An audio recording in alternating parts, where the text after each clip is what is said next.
Welcome to another exciting show for Prem Connection. It's Thursday night, and like Auntie Reno always says, if you don't have a date, you always have a date with us every Thursday at 7 p.m. Want to first welcome Aaron to the show. Welcome. Good evening. Thank you. I also wanted to welcome one half of our dynamic duo, Auntie Kamal. Good evening, Auntie Kamal. Good evening. Welcome everyone to the show, and we have another exciting show. We have a super exciting show, and that's our special guest that's right here, and that's Stephanie. Stephanie Searle is a seasoned marketer in Silicon Valley, helping companies build their brand, story, and strategy. A native to the Bay, Stephanie attended college in San Francisco and has lived and dated all over the Bay Area. She's passionate about cooking, traveling, reading, and hanging with her pup, Penelope. Stephanie also hosts the podcast, The Anti-Wedding Wedding Club, which is all about wedding traditions and why you can do whatever you want. Good evening, Stephanie. Hi, Ron. Thanks for having me. Absolutely. And Stephanie, I'm so excited for the show today about the pitfalls of dating. But before we start, I did want to talk to Auntie Kamal about a couple of things. So Auntie Kamal, first, I just want to remind everyone, you can check us out at premconnection.com. You can also find us on Facebook. We have videos on YouTube. Be sure to like and subscribe. Our email address for any inquiries is twoauntiesdoubleadvice@gmail.com. So Auntie Kamal, let's talk a little bit. I know that people have gotten to know you a little bit, but I thought maybe we could get to know you a little bit more.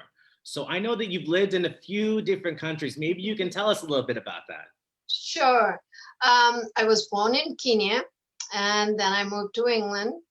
And after I got married, I moved to USA. So, having lived in so many different places, I got to meet a lot of people. In Kenya, we never knew who was who, in the sense that it was such a close-knit community, whether you were Muslim, Asian, African, we just were one big family.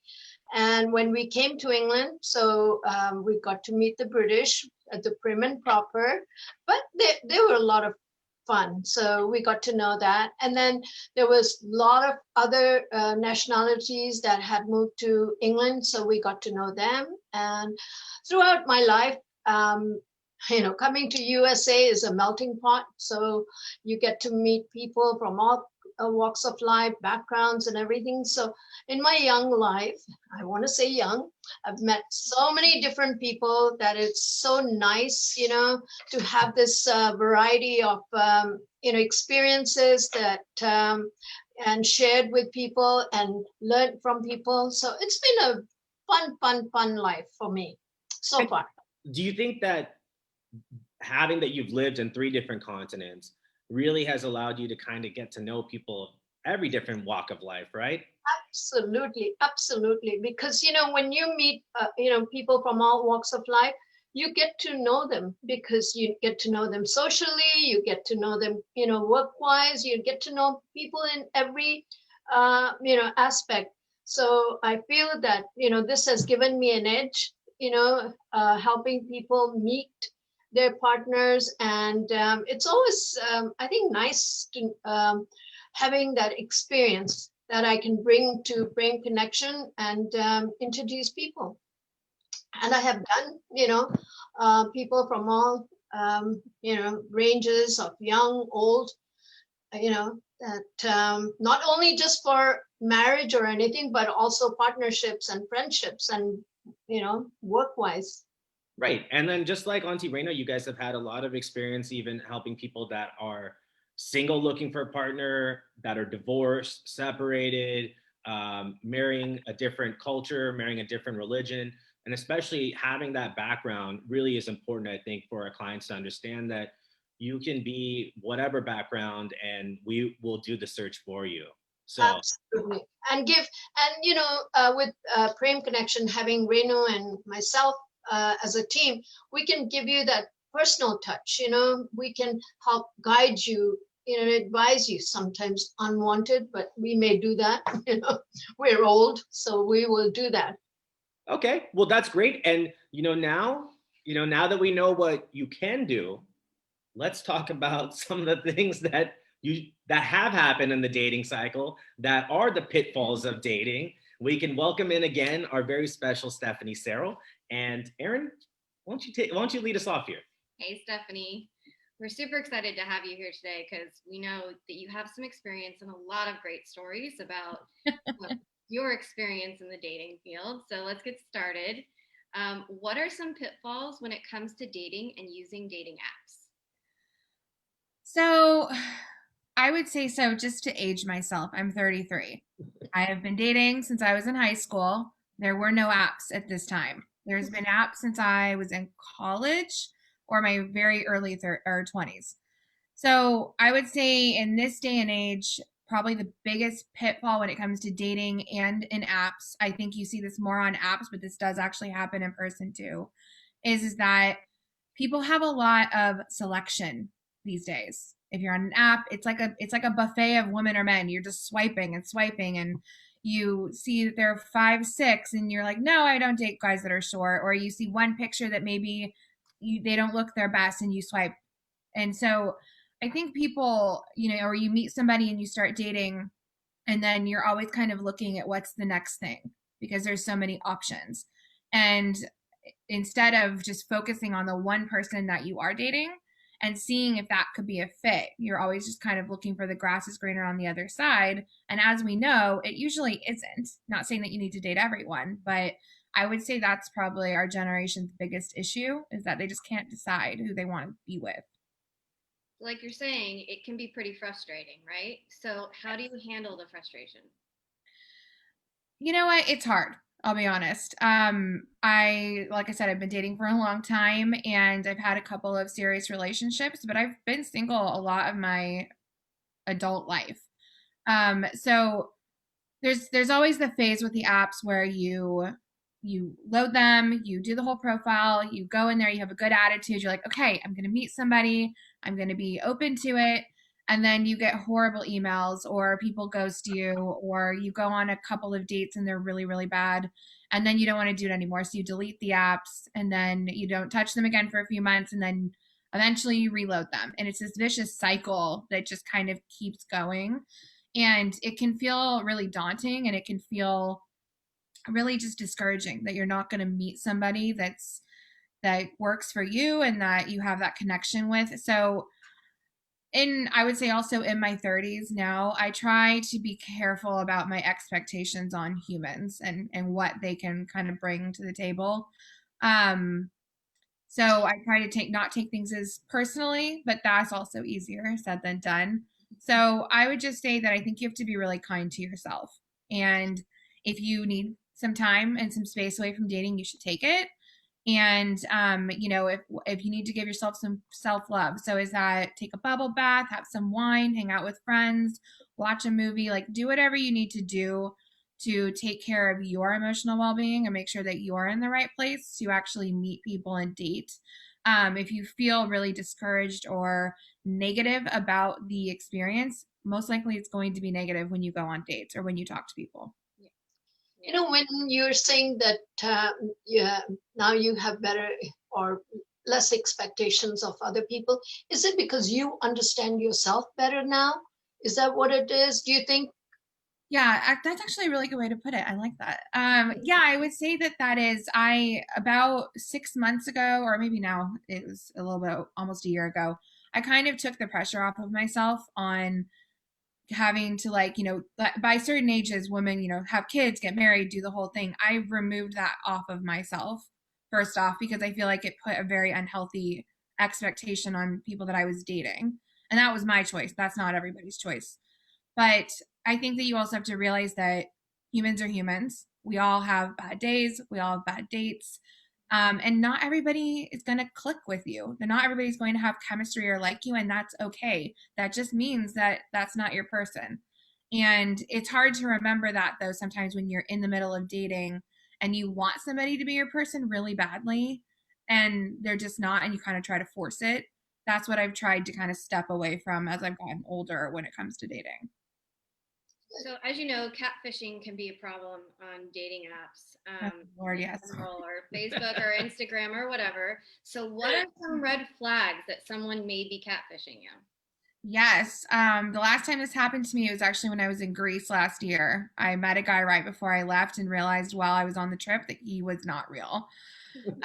So I would say on the apps, this is definitely a thing. COVID, however, makes this way easier because a lot of people are FaceTiming or doing things like that. So if they're catfishing, they don't last very long because it's really gets obvious that they're not engaging with you on that level. But I would say the things to watch out for, if they won't send you any new pictures, and you can kind of tell when something's like a post picture or something they probably found online. Let me stop you real quick. Yes. You said new pictures, not nude. Not nude. N-E-W. So Like, if I was texting a man, I could take a picture right now and I could show him that it was like me, then that if they won't do that, that's a red flag. And if they will not FaceTime, that's a red flag, or talk on the phone. That's a huge, huge red flag, and you should just run. Yeah, because COVID has normalized doing FaceTime or Zoom calls or something like that, whereas it may have been a little awkward prior to that. Yes. So COVID, I actually think has helped dating. I will get into that, but yeah, it was kind of weird. I never FaceTime dates before because you would just meet them in person. So yeah, it was kind of an awkward ask, but that was one way to look at it. The other ones that I had, the guy when I was in Greece, he said he was in another country for work, and then after like a few days, they move really quickly. They like talk about future plans. They get super emotional and lovey-dovey, and then they'll ask you for money to get back into the country or to pay a bill or some weird thing like that. Yikes. No, it's a catfish, and it happens a lot. There's a lot of catfishing on these apps that are actually scams. Wow. It's so bad. But you can kind of tell if once you've seen one, you get the vibe and you're like, oh, and then you just block it. But at the same time, we'll get into it a little bit later, but at least you're not jaded from all of that. There have been moments where I have been jaded. I was gonna say there's times where I'm sure she has been a little jaded and she's got I know distinctly that I cried at your kitchen island over a boy not that long ago. So there definitely have been jaded moments. But I try to be positive because, you know, a relationship also isn't everything. If you're not happy with yourself and who you are and being single, you're not going to be happy in a relationship either. So you have to figure out things to have a full life even without a partner, and then hopefully a partner, if that's what you want, comes along. So if you're looking for a more serious relationship, would you look into a matchmaking site? Absolutely. I actually have thought about it in the past. So if things don't work out with the man that I'm dating right now, I will be calling you. No, I think that there is nothing wrong with that. I actually think that it would be really interesting to have a non-interested third party kind of look at who you are and maybe help you figure out who the kind of person that you should be with is. Because I think a lot of our ideas of who we should date and who we should marry are probably incorrect. Well, I think the other thing too is like you're saying the catfishing aspect. I mean, like for Prem Connection, we make sure and weed those things out. So if we can, stop that headache for you and help you in that process, that just makes it a lot easier too. But that's good. I'm glad to hear you say that. Go ahead, Erin. Yeah. So can you share some interesting dating disaster stories? I mean, we could be on call for like an hour if I want to give you all. Let's keep it The show's short. only half an hour. We only have 11 minutes. Like a decade worth of dating stories. Yeah, I think my favorite one is I showed up at a restaurant for a drink with this gentleman, and there was a woman sitting with him, and I did not know who this woman was. And so I was like, okay, am I dating both of them? Like, what's going on here? And it turned out that it was his mom. Oh, Whoa. wow. He brought mom on the date and did not warn me ahead of time. He was Indian? He was Indian? He was white. It wasn't even a cultural thing. I don't know what he was thinking. I think I ended up having a lovely time with her. We had a couple glasses of wine and chatted, and he didn't really talk. He was very boring. So, I mean, I liked the mom, but I didn't like the son. Did you ask her if she has another son? You know what I should have? I was like, do you have another one that maybe that one will work instead? Because I can then keep you because I like you. But no, he was a only child. So maybe that explains why he brought his mom. Mama's boy. Yes. And then let's see.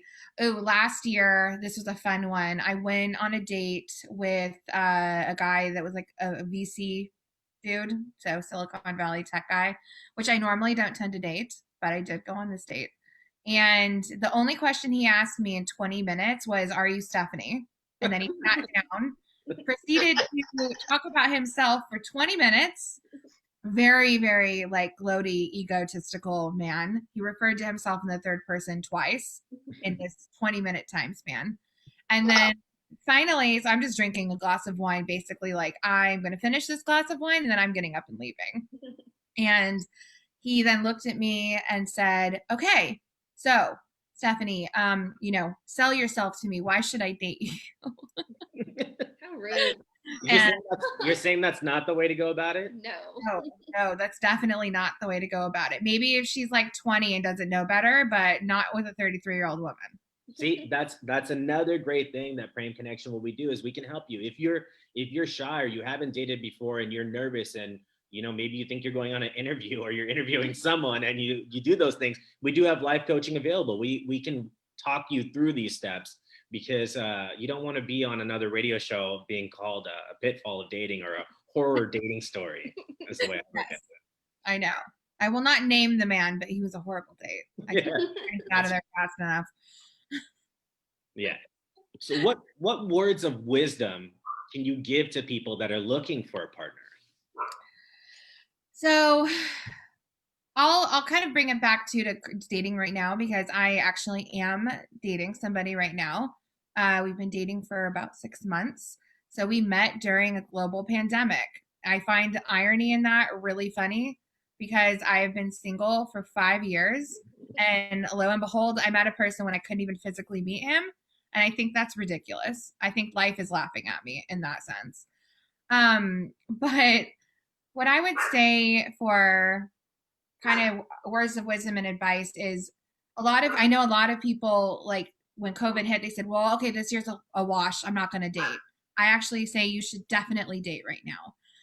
The reason for that being is that it weeds out people that only want to have physical relationship with you because no guy is going to sit there and FaceTime with you for 3 months before meeting you if all he wants is a physical relationship. It shows that people can communicate and are open to communicating. You get to know somebody better before you physically meet them.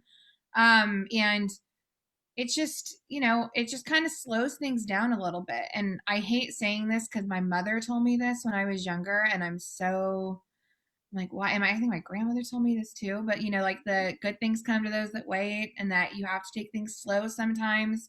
And I'm a modern woman. I want to do things on my own timeline, but I will admit that kind of going a little bit slower and getting to know somebody and having a foundation in which to build a relationship that really just organically has moved forward over the last 6 months has worked. And so I was able to do that because of COVID. But if I was to, go back into the dating scene and there was no longer a pandemic, I would actually take this lesson that I learned and use that going forward because I think I don't know if I call him the musician online, so I don't name him, but I don't know that the musician and I would have met if it hadn't have been for COVID and dating the way we had to date. Yeah, I mean that's great advice to give to someone. I mean, here at Prem Connection, we really want people to find love, and we're so happy that you found love on your own, especially during this pandemic. But we really just want people to know, like, there are people out there for you, and we will scour the planet for you. And that's basically what we're looking to do. And it's really important. The pitfalls that you talk about that you've experienced, especially over the last few years. We want to weed that out. We don't want that to be a part of our service, and so that's what we try to do. But I thought maybe you could even share a little bit more and explain. Ghosting is always a topic that comes up during our radio shows, and we know that a lot of the millennials and a lot of the younger people really understand it. But maybe you can talk about just a little bit more about ghosting, what it is, how it really can affect someone and how it can affect you negatively, and how you can kind of pick up the pieces afterwards and go from there. Yeah. So I think that ghosting, for those of you that don't know what ghosting means, and it can come in all shapes and forms of if you've physically met the person, if you've only texted, like all these different things. But it's where somebody just decides to stop talking to you out of nowhere for no reason. They don't really tell you that they don't want to continue the relationship and they just disappear. So they're like a ghost. It's like poof, bye. And every once in a while, I've had this happen multiple times to me. They'll pop back up like 6 months later. So I save their numbers in my phone with who they are and that they did ghost. And then I always say something very nice to them when they come back at me. I'm like, no, we're not going down this road. Yeah. But here's the deal. And I'm going to not lie. I've ghosted before.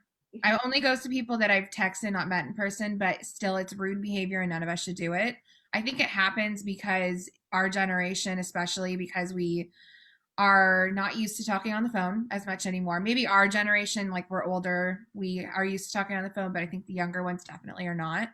And there's like this weird sense of they don't want to have confrontation. Or again, there's so many people that they're dating. They've got like 7 people on the bench and they're actively talking to all these people. They kind of are seeing who's going to give them whatever they want at that time. And then they'll come in and out of talking to you.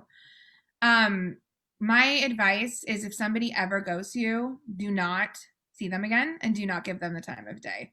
It's not worth it in the end because they're telling you that action means that you are not a priority and you're not important enough to say, hey, I don't think this is going to go anywhere. Or it's saying, hey, I'm dating somebody else and then I'm going to see if that works. And if it doesn't, I'll circle back to you and then I'll text you in like a month. Yeah.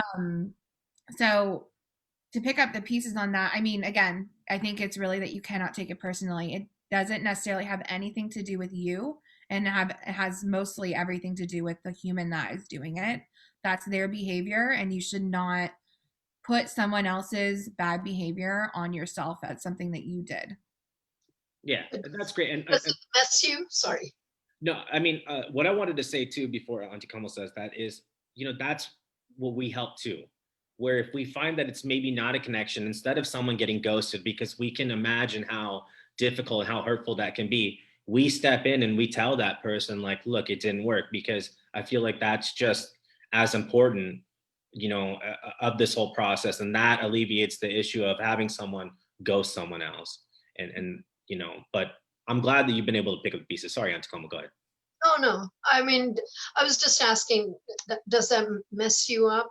I mean, personally, did it mess you up? It did when I was younger.